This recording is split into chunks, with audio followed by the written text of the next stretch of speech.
Assalamualaikum warahmatullahi wabarakatuh. Salam Merdeka Belajar. Perkenalkan, saya Marwiyah, guru SMP Negeri 4 Kota Bengkulu. Setelah mengikuti pelatihan mandiri Merdeka Mengajar, saat ini saya akan melaksanakan aksi nyata pada topik yang kedua, kurikulum merdeka, dengan menyebarkan pemahaman tentang mengapa kurikulum perlu berubah. Aksi nyata yang dilakukan adalah menyebarkan pemahaman tentang kurikulum merdeka melalui media sosial, WhatsApp, YouTube, Facebook, maupun Instagram. Bapak dan Ibu guru hebat, kurikulum adalah salah satu komponen penting dalam sistem pendidikan. Kurikulum berperan sebagai pedoman dan acuan dalam pembelajaran. Kurikulum dapat diartikan sebagai titik awal sampai titik akhir dari pengalaman belajar murid. Kurikulum itu kompleks dan multidimensi. Kurikulum diibaratkan sebagai jantungnya pendidikan.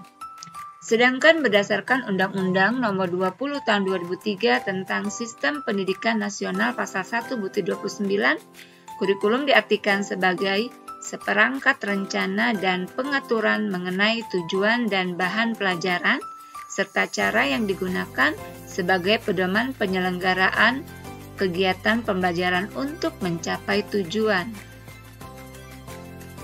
Terdapat 3 komponen penting kurikulum. Yang pertama adalah tujuan pembelajaran atau konten, yang kedua panduan pedagogi, dan yang ketiga panduan asesmen. Ketiga komponen itu bisa kita gunakan dalam mendesain kurikulum dan pembelajaran berdasarkan kebutuhan murid. Mulai dari kompetensi apa yang akan dimiliki murid, sampai pada proyeksi masa depan dan bagaimana mewujudkan atau mencapai kompetensi tersebut. Lalu, apa peran dan fungsi kurikulum?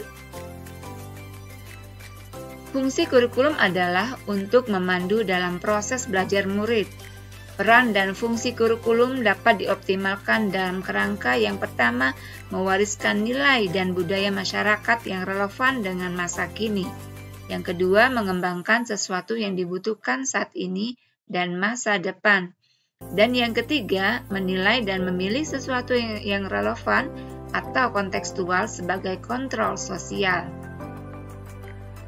Bapak dan Ibu guru hebat, kurikulum perlu disesuaikan. Sesuai dengan peran guru sebagai ujung tombak implementasi kurikulum dalam proses pembelajaran, bahwa kurikulum nasional perlu disesuaikan dengan kebutuhan satuan pendidikan. Satuan pendidikanlah yang paling mengetahui kurikulum seperti apa yang dibutuhkan oleh peserta didiknya. Satuan pendidikan memiliki perbedaan karakteristik sekolah dan lingkungannya masing-masing. Oleh karena itu, penting kurikulum disesuaikan dengan kebutuhan satuan pendidikan. Mengapa kurikulum perlu berubah? Bapak dan Ibu guru hebat, terjadinya perubahan zaman dengan berbagai isu-isu kekinian menyebabkan kurikulum perlu berubah. Perubahan ini penting dilakukan demi memenuhi kebutuhan murid sesuai dengan zamannya.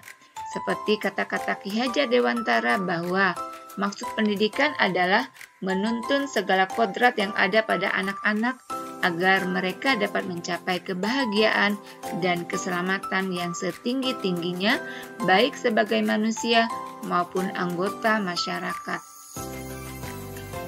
Contoh alasan mengapa kurikulum itu perlu berubah.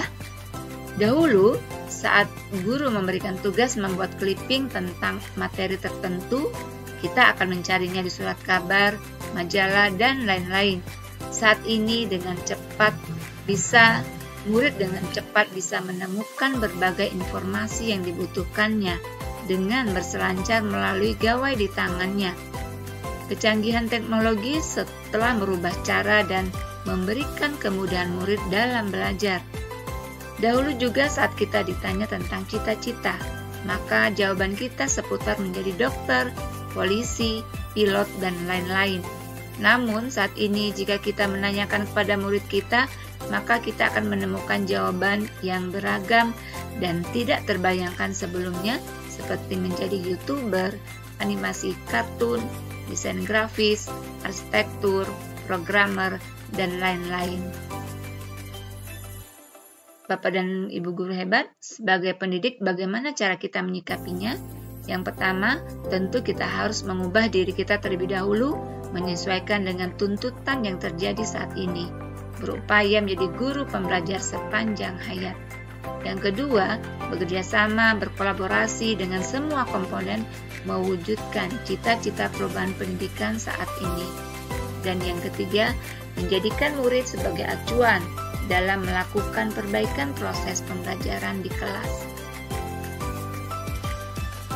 Demikian pemaparan aksi nyata dalam topik kurikulum merdeka dari saya. Terima kasih atas perhatiannya. Salam merdeka belajar. Wassalamualaikum warahmatullahi wabarakatuh.